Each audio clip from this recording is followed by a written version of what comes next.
I'm truly delighted to be with you all again through this broadcast. For the next 15 minutes, I'll be sending out today's wave of good fortune.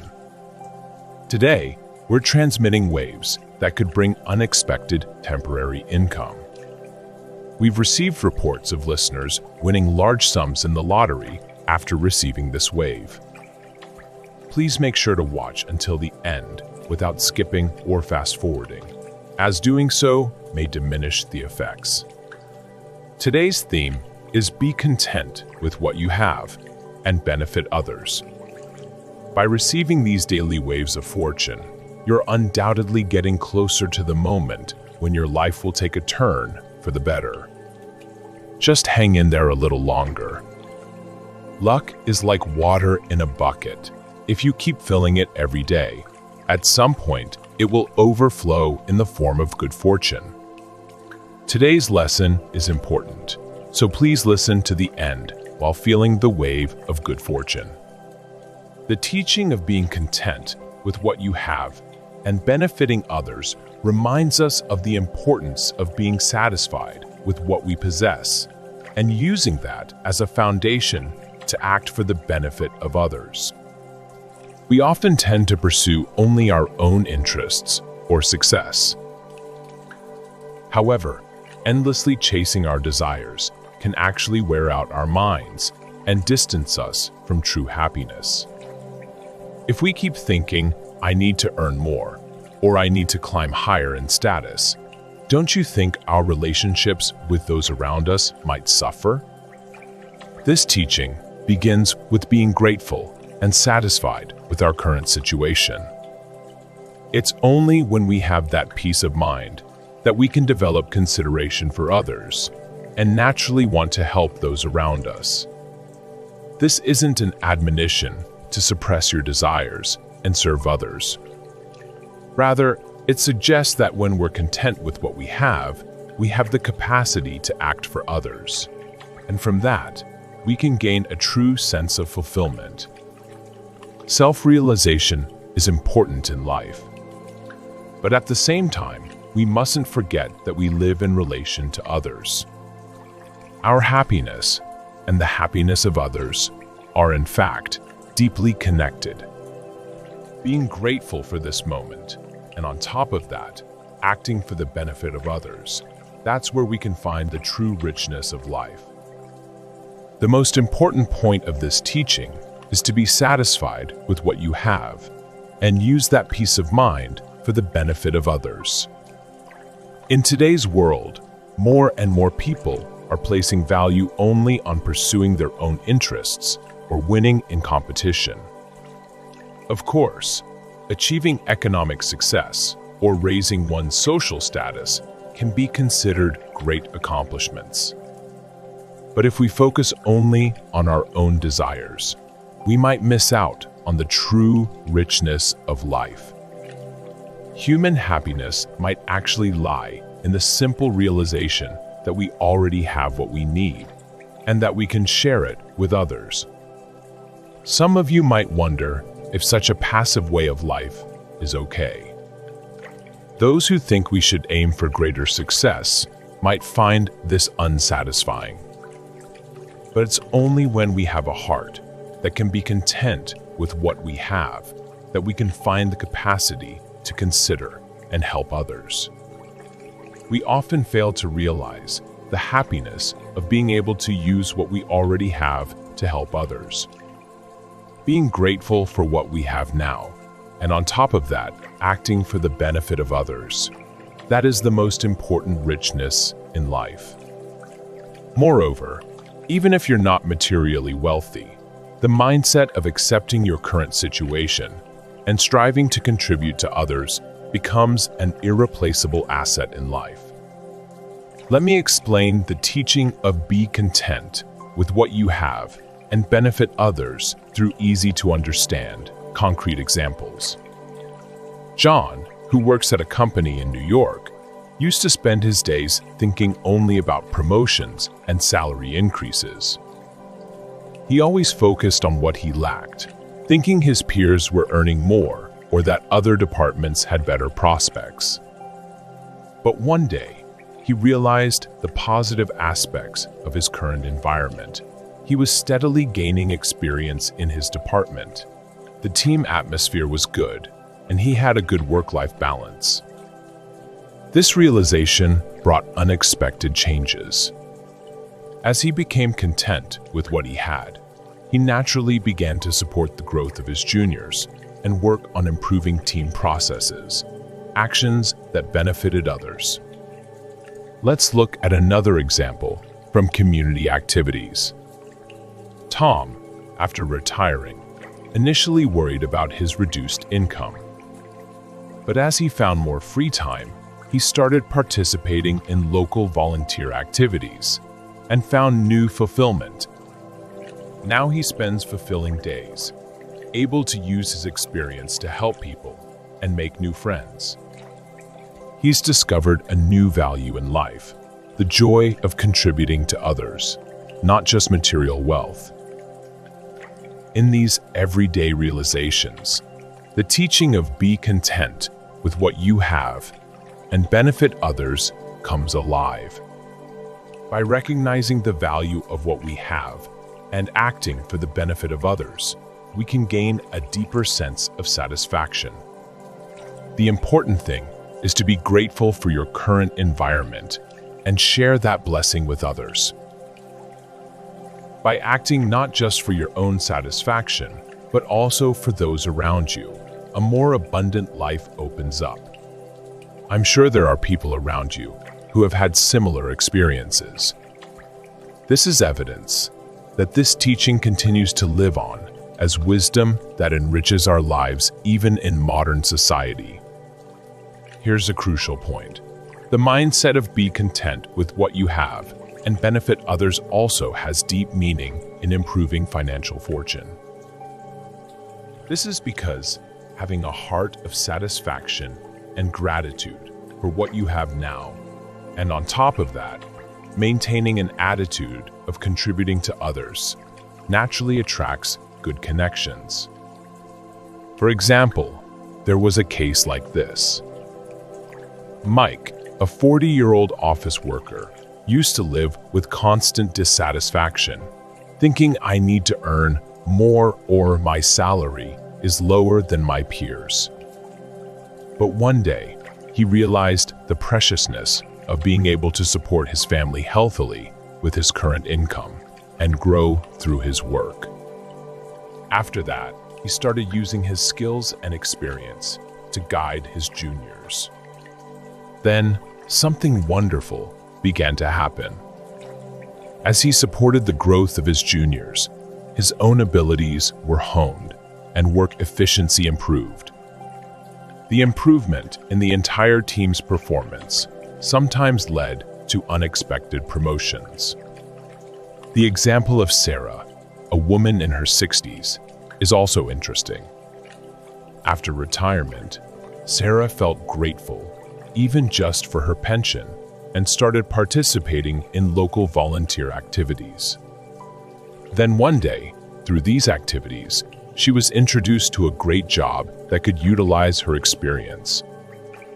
She was overjoyed, saying, "I was just trying to be helpful, and to think I'd receive such a wonderful opportunity." In this way, the mindset of being content and acting for the benefit of others can bring about financial improvements in unexpected ways. Rather than solely pursuing your own interests, spending each day with an attitude of gratitude for what you have now and contributing to others, this accumulation naturally attracts good economic circumstances. In an era of increasing economic anxiety, it might be precisely because we're grateful for the richness of our current lives and share those blessings with others that we can build a more secure economic foundation. Engraving this teaching in our hearts and putting it into practice will surely bring abundant fruits. Remember, it's not about forcing yourself into uncomfortable situations. Start naturally with what you can do now. The accumulation of these small mindful actions will surely bear fruit as an irreplaceable asset in your life. After that, Mike began using his skills and experience to mentor his juniors. Then, amazing things started to happen. In the process of supporting the growth of his juniors, his own abilities improved and work efficiency increased. As the performance of the entire team improved, it sometimes led to unexpected promotions. The case of Emily, in her 60s, is also interesting regarding these changes. After retiring, Emily felt grateful, even just for her pension, and began participating in local volunteer activities. Then one day, through these activities, she was introduced to a great job opportunity that could utilize her experience. She was overjoyed, saying, "I was just trying to be helpful to people, and to think I'd receive such a wonderful opportunity." Similarly, the mindset of being content and acting for the benefit of others can bring about improvements in financial fortune in unexpected ways. It's not about pursuing only your own interests, but rather spending each day with an attitude of gratitude for what you have now and contributing to others. This accumulation naturally attracts good economic connections. In an era of increasing economic anxiety, it might be precisely because we're grateful for the richness of our current lives and share those blessings with others that we can build a more secure economic foundation. Engraving this teaching in our hearts and putting it into practice will surely bring abundant fruits. We've been talking about the meaning of the teaching. Be content with what you have and benefit others. However, just knowing the meaning isn't enough to gain true abundance.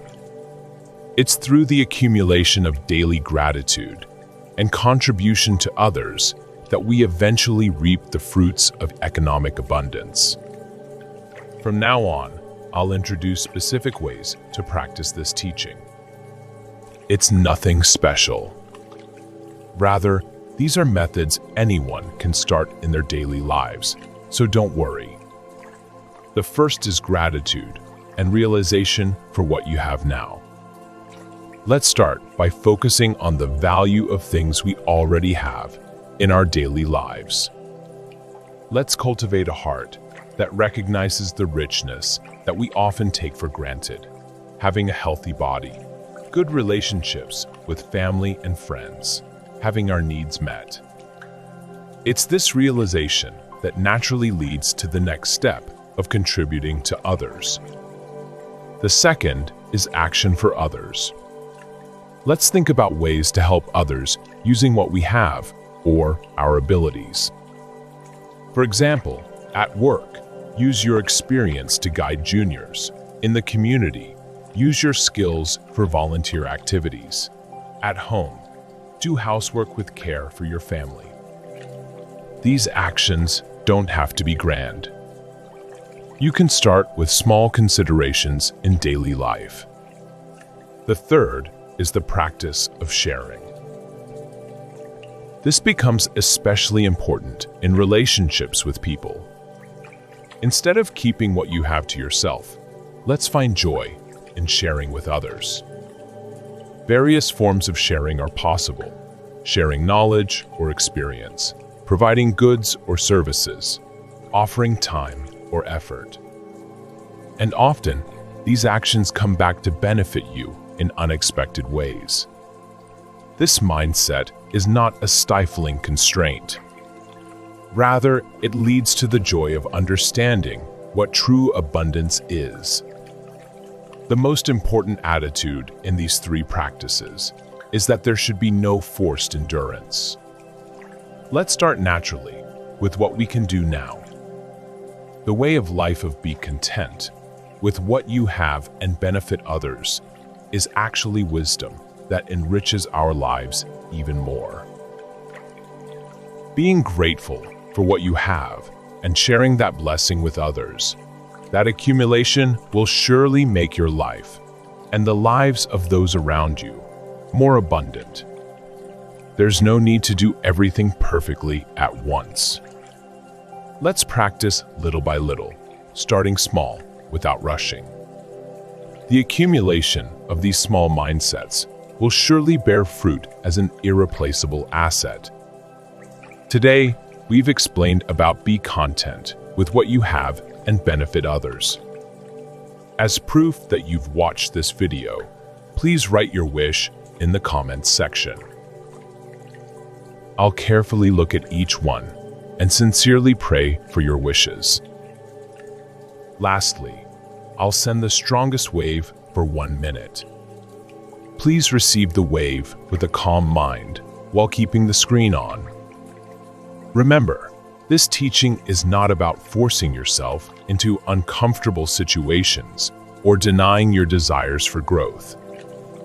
It's about finding balance and contentment in your current situation while still striving for improvement. It's about recognizing that true wealth often comes from what we already have and how we use it to benefit others. In practice, this might mean taking time each day to reflect on what you're grateful for. It could be as simple as appreciating a warm meal, a comfortable home, or a supportive friend. Then, consider how you can use your blessings to help others. Maybe you can share your knowledge with a colleague, offer emotional support to a friend, or volunteer in your community. The key is to start small and be consistent.